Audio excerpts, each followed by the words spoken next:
This week, something remarkable happened in space, and many people got a front row seat.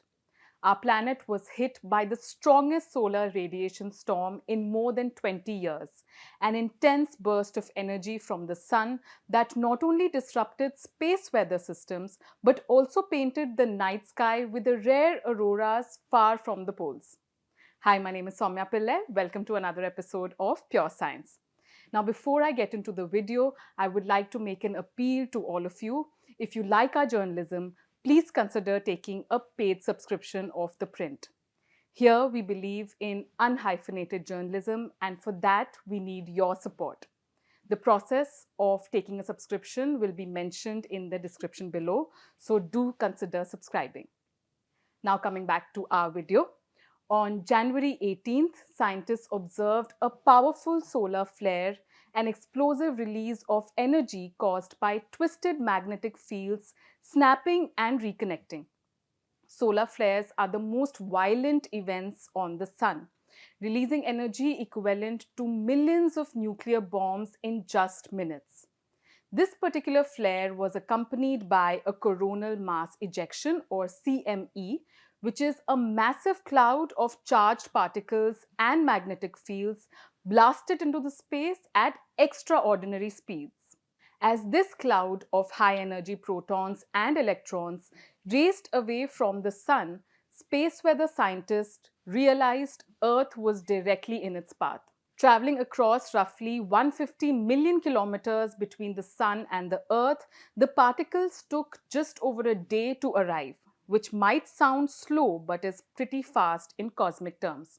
When they reached Earth on January 19th, detectors aboard satellites recorded a sharp spike in radiation levels, confirming that a major solar storm was underway.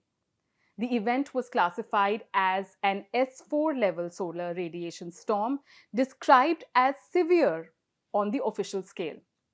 This level of intensity is rare and has not been seen at such strength in over 2 decades.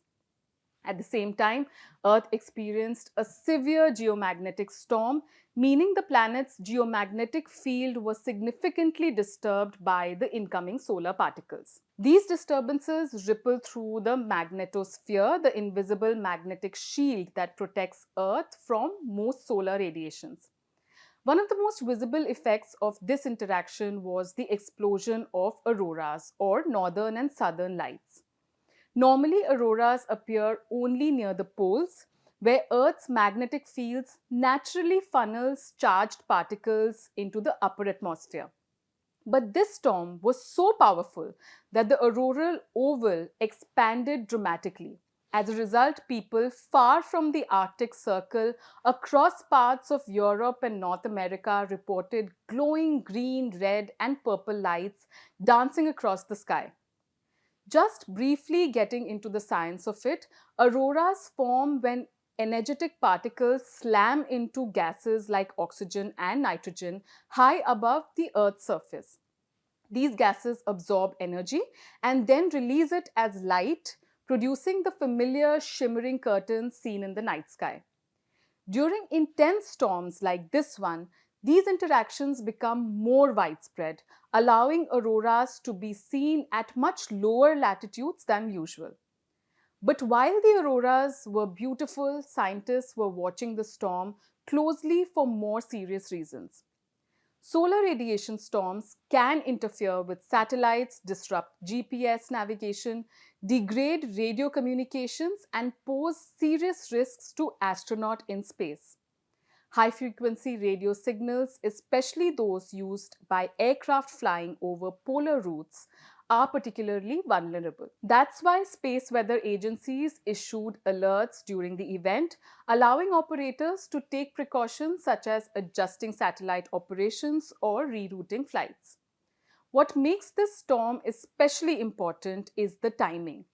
The Sun is currently moving through an active phase of its roughly 11-year-old solar cycle, known as Solar Cycle 25.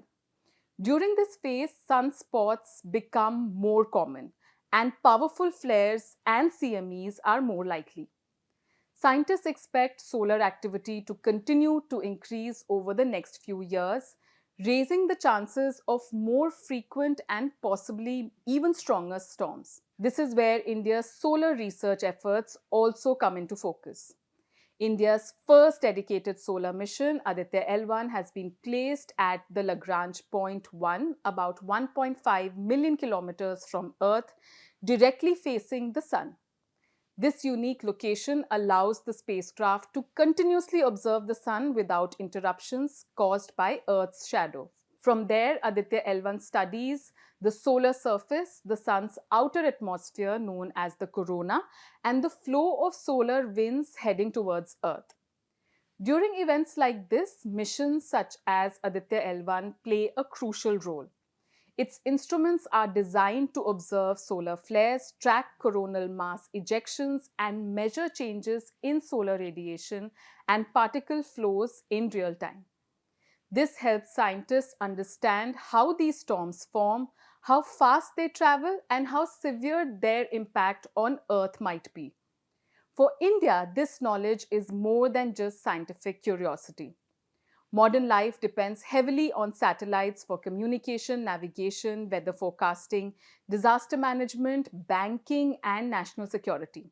Better space weather forecasting means better protection for these systems. The January 2026 solar storm was also a reminder of past events. Similar storms in 2003, known as Halloween storms, caused satellite damage and power disruptions in many regions. While this recent storm caused minimal widespread damage, it showed how vulnerable modern technology can be to extreme space weather. To put this event in perspective, as solar activity increases in the coming years, storms like this may become more common. And thanks to missions like Aditya L1, humans are better equipped to observe the sun, understand its behavior, and prepared for the next such event. That was all from me. I am Soumya Pillai, and this was Pure Science.